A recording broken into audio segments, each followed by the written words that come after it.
You're listening to the Power Agent blogcast, empowering agents to elevate their business to the next level. Challenges are just a guide, leading you, don't run and hide. You've got the heart, you've got the drive, feel it pound, you're alive. Power Agent. You know that feeling when you're at a party, the music's going, everyone's having a great time, and then boom, silence. The lights come on, it's just awkward. Well, in the real estate industry, we have a name for that. It's the market wake-up call. Oh, yeah, it really is like that. And it's cyclical. You know it's coming. If you've been in this business for more than, 5 years, you know exactly what I'm talking about. It's that exact moment. Volume just tightens up, seems like overnight. Inventory shifts, rates tick up, and all that amazing momentum everyone was writing just kind of fizzles. It stalls out, exactly. And the source material we are digging into today, it's this text called Architecting Resilience, Systems for Sustainable Brokerage Growth. It makes a pretty aggressive claim right out of the gate. It really does. It basically says that when the market is hot, we are all just hallucinating. They call it the illusion of good times. And that's such a fascinating and maybe a little painful concept to start with, isn't it? Yeah, it hurts a little. The idea that in a really strong market, almost any business model looks like a work of genius. Revenue is just, it's very forgiving. When money's pouring in, it covers up a lot of problems. That's the old saying, right? A rising tide lifts all boats. Precisely. But the text, it has the other half of that quote. It says, but only when the tide goes out do you discover who's been swimming naked. In a hot market, maybe you have a terrible conversion rate or your listing presentation is, a bit sloppy.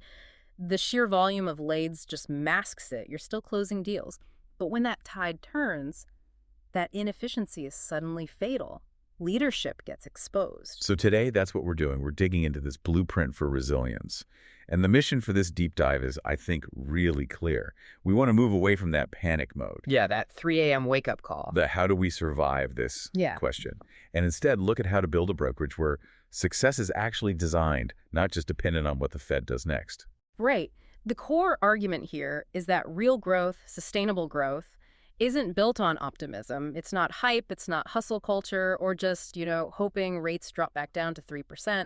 So what is it built on? It is built on intentional structure. Intentional structure. I mean, it sounds great, very academic, but let's be real. When the market tanks, most brokers I know, they're not thinking about structure. No, they're thinking about survival. They're trying to keep the lights on, they're scrambling, and the source actually diagnoses this. Why does growth break so easily under pressure? Well, the diagnosis is pretty simple, even if it's a little hard to swallow. The text argues the problem isn't really the market itself. The problem is the absence of what it calls durable growth systems. Durable growth systems. See, most brokerages are reactive. They are fantastic at harvesting during the harvest season. But they haven't actually built the infrastructure to process everything when the weather turns bad. The text mentions this specific trap that leaders fall into, the firefighting trap. I have to say, I feel like I've lived that life. I think we all have at some point. The firefighting trap is sort of the default mode for a brokerage that doesn't have systems. Okay, so what happens? The market tightens, revenue drops, the leader panics, and suddenly training gets inconsistent because, hey, we got to focus on sales right now. Accountability gets weak because you're scared to push agents who are already struggling, so you let the standards slide. And the leader just becomes, what, like a glorified transaction coordinator? It's worse than that. They become a crisis manager. They spend their entire day just putting out fires, handling emotional agents, fixing deals that are falling apart, chasing commission checks, all of that instead of building for the future. The text calls this reactive leadership versus intentional construction. Intentional construction. I like that phrasing. Brokerages that keep growing, regardless of the economy, and they exist, we've seen the data, they aren't just reacting faster, they're operating on systems that were designed to handle pressure long before that pressure ever showed up. So they're not building this shelter during the hurricane? No, the shelter was poured in concrete 3 years ago. Okay, let's get into that concrete. Let's talk blueprints. The source lays out 3 specific systems. And I want to warn you, if you're listening, these terms might sound familiar. You're going to hear talent, operations, and culture. Right, but the definitions are key. The way this text defines them is, I think, radically different from the usual industry fluff. I agree. They take these terms we think we know and they give them actual, mechanical teeth. So let's start with System 1, the talent growth system. Now, my brain immediately goes to recruiting, Sure. cold calls, LinkedIn messages, trying to poach top producers that we're talking about. And that is exactly where most brokers get it wrong. The text is very clear on this. This is not just a recruiting strategy. That's headhunting. A talent growth system is about farming, not hunting. Farming. It's about developing professionals. Okay, developing. So, training. It's way more than just a weekly sales meeting or some generic how to write a contract class. The text describes a system where you are literally manufacturing production. I mean, think about pro sports. You can try to buy the best players. Which is super expensive and risky. Or you can have a farm system, a development lead. Okay, that makes sense. So what does a real farm system look like in a brokerage? It means it has specific mechanics. It's not just, hey, welcome aboard, here's your login. Wow. It's a defined 30, 60, 90-day ramp up. It has benchmarks. Benchmarks? What kind of benchmarks? But like by day 30, you must have conducted 4 open houses and mastered these 3 specific objection handlers. By day 60, you need to have set X number of appointments. Wow. It turns onboarding from this kind of passive ride-along thing into an active, audited process. You know exactly where an agent is in their development. Okay, but here's the pushback, right? If the market's down and I'm a broker, do I really have the time and resources to handhold new agents like that? The counter-argument from the source is, can you afford not to? And this gets us to the retention factor. The text argues that when you have a real talent growth system, your agents stay, even when the market is slow. But why? Usually when things are slow, that's when agents jump ship. They're looking for greener pastures, This brokerage has better leads, or that one has a higher split. They do that when they feel like they're stagnating. But the word the source uses is anchored. Anchored. Think about the psychology. An agent in a down market, their income's down, they feel insecure, maybe they feel like a failure. But if their brokerage is actively helping them develop new skills, like mastering short sales or learning a new CRM, they feel their personal competence is still moving forward, even if their bank account isn't. Huh. That's a huge distinction. So they feel like they're getting better, so they stay. Exactly. They feel like they're in the right place to be ready when the market finally turns. You're not retaining them with leads, which are scarce. You're retaining them with personal growth. You're investing in the asset, the agent, so the agent invests back in you. That's it. Okay, so system 1 is building the people. But you can have great people and still fail if the back end is just a total mess. That brings us to system 2, the business operating system. Right. And again, let's just clear the air. When we say operating system, we are not talking about which software you buy. This is not a Salesforce versus HubSpot debate. Oh, thank God. I do not want to have that debate again. No. The source calls this the nervous system of the brokerage. It's the connective tissue. It's the framework that connects lead flow to follow-up expectations, to client experience standards, all the way to financial tracking, and finally, accountability. Okay, connect those dots for me. How does having that actually save you when the market crashes? The most powerful takeaway from this section, and I mean, I highlighted this line 3 times, is this. When this system is in place, decisions stop being emotional and start being operational. Decisions stop being emotional. Wow, that hits home. Because when your revenue drops 30% in a quarter, emotion is. It's all you have. Fear is through the roof. High fear, high panic. Without a system, what do? You look at the bank account, you freak out, and you slash the marketing budget. Or you fire your admin.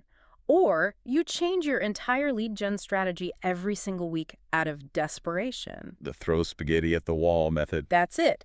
But if you have an operating system, you don't panic. You look at the dashboard. You say, okay, lead volume is steady, but our conversion rate dropped. We don't need to cut marketing. We need to retrain on conversion. You just execute the protocol. It reminds me of that pilot analogy from the text. When an engine stalls, the pilot doesn't scream and start mashing random buttons. Right. They pull out the emergency checklist, step 1, step 2, step 3. That checklist is there so you don't have to think when you're terrified. You just do what works. Yep. The business operating system is that checklist for your brokerage. And it keeps you from burning cash on emotional reactions. So we've got the people, the talent growth. We have the process, the operating system. Now we get to the third pillar, and this is the one where I feel like I need to push back a little. System 3. The culture system. I saw you kind of wince when you read that. I did. Because culture, I mean, come on. In this industry, culture usually means a ping pong table nobody uses. Or a mandatory happy hour. Or a we are a family speech Yeah. from a broker who barely knows your last name. It just feels soft. It feels like vibes. And the source material completely agrees with you. It challenges all that fluff. It says culture isn't just good intentions or positive vibes. Culture is a system because it survives through repetition and reinforcement. Okay, so if it's not pizza parties, then what is it? It's behavioral economics, really. Culture is defined by what leaders talk about in every single meeting. It's defined by what behaviors get rewarded and, more importantly, what behaviors get tolerated. Give me an example of that tolerated part. Okay, classic scenario. You have a culture statement on the wall that says integrity first. But you have a top producer who brings in $500,000 in GCI a year, but they're a nightmare to work with. Sure, we all know that person. They steal leads, they're rude to staff, they cut corners. If you let that agent stay because they make a lot of money, your culture system is broken. Because the behavior you tolerate is the real culture. Exactly. And every other agent sees it. They know that sign on the wall is a lie. So how does a culture system help with resilience? Yeah. Why does this matter when you're just trying to survive a down market? The test calls it safety and structure. Think about it. When the outside world feels chaotic, rates are up, buyers are canceling, the news is all doom, and gloom agents need the environment inside the brokerage to feel structured, safe, and purposeful. It's the calm in the middle of the storm. It's psychological safety. If the culture is consistent, if the standards are upheld, if the mission is clear every single week, agents stay because it feels like a fortress. Not safe as in easy, the work is still hard, but safe as in stable. So they aren't wasting energy on office politics. They can focus on selling homes. Yes. So these three systems, talent, operating, and culture, they all interlock. You develop the people, you give them a machine to operate, and you surround them with an environment that keeps them focused. And when you do that, As the source puts it, growth stops being something the market provides and becomes something the brokerage creates. You're not a surfer waiting for a wave anymore. You're an engine builder. I want to pivot for a second. We've been talking a lot from the brokerage owner's perspective, the architects. But the source has this great section specifically for the agents, the people who are living in the house, so to speak. Yes, for your agents. And the tone really shifts there. It stops being a manual and starts becoming more of a manifesto. It's very direct. It opens with a line that I think every agent just needs to tape to their bathroom mirror. It says, I want you to hear this clearly. The market does not define your future. Your habits do. That's the whole message right there. It's a call for radical ownership. I mean, we spend so much time obsessing over the headlines, right? What's the Fed doing? What are inventory levels? Is there a bubble? Oh, the doom scrolling is real. It's an addiction. It is. But the text argues all of that is just noise. It talks about slow seasons as opportunity, which, let's be honest, is a really tough thing to hear when you haven't had a closing in 6 weeks. Yeah, it feels a little tone deaf, like, oh, great, an opportunity to starve, thanks. Chuckles. Right. But the perspective here is the tortoise and the hare. The idea is that slow seasons are when you sharpen your skills while everyone else, the hares, are sleeping or complaining. So while everyone else is at the coffee shop complaining about interest rates, The resilient agent is quietly refining their listing presentation. They're organizing their database. They're practicing their scripts. They're doing the unsexy work. the text lists the things that actually build a career. The conversations you have when business feels uncomfortable, the skills you sharpen when deals take longer. And my favorite line in that section. And the standards you refuse to lower when the pressure rises. That is so critical. It's easy to have high standards when you've got 10 clients. But do you keep them when you haven't had a paycheck in 2 months? That is what defines your future. It all comes back to ignoring the noise. It says success is decided by what's done consistently, quietly, and intentionally every day. Quietly is the word that jumped out at me. Real success isn't usually loud and flashy. It's boring. It's making the calls, writing the personal notes, studying the market so you can actually advise your clients. It's the boring work that builds the exciting career. And the reassurance here, which I think is so important for anyone listening who might be feeling that squeeze right now, is that you're not in this business because it's easy. Not at all. If you want it easy, there are plenty of other jobs. You're in it to build something meaningful. And the source closes that section by saying, my job as your leader is to make sure you never have to do that alone. So that brings it right back to the brokerage.